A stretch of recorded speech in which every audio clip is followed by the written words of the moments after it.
Indian Railways is a state-owned railway company responsible for rail transport in India. It is owned and operated by the Government of India through the Ministry of Railways. It is the fourth largest railway network in the world, comprising 1,19,000 kilometers.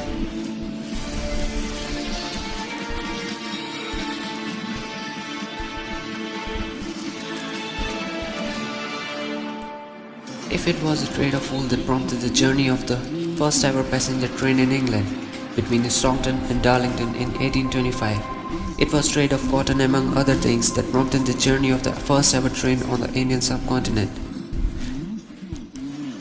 Indian Railways, which had a modest beginning in 1853, has since then been an integral part of the nation, a network that has held together a population of 1 billion. A self-propelled social welfare system that has become the lifetime of nation. Indian Railways has woven a subcontinent together and brought to life the concept of a united India. The railway in the Indian are largest railway in Asia and the world's second largest under one management. With a huge workforce of about 1.65 million, it runs sometimes 11,000 trains every day, including 7,000 passenger trains. The tale of how railway communication gained foothold in India, where the locomotives was once considered as a fire-spitting demon, is indeed an interesting one. War Premiere. The earliest recorded illustration of a railway dates back to 1320, showing a small wooden mine trolley running in recessed stone guides, possibly originating in ancient Greece.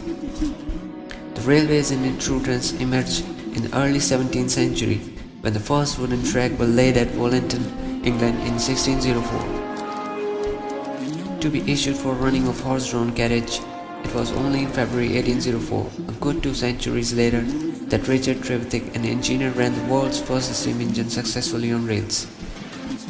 The locomotives, with a single vertical cylinder, 8-foot flywheel and long piston rod, managed to haul 10 tons of iron, 70 passengers and 5 wagons. From the ironworks at Penydarren to the Merry-Cardiff Canal, this was however a trial run and cannot be termed as the first railway passenger service train. In 1820, Edward Pease, a wool merchant, during his travel of mining selling wool, felt that a railroad with wagons drawn by horses to carry coal from the collieries of West Durham to the port of Stockton would be great help. The same appears when a group of businessmen formed the Stockton and Darlington Railroad Company. However, Nicholas Wood, the manager of Kilworth Colliery, and his engineers, George Stephenson, had a better idea that met Pease and suggested that he would consider build a locomotive railway instead, and after some thought, Pease did agree.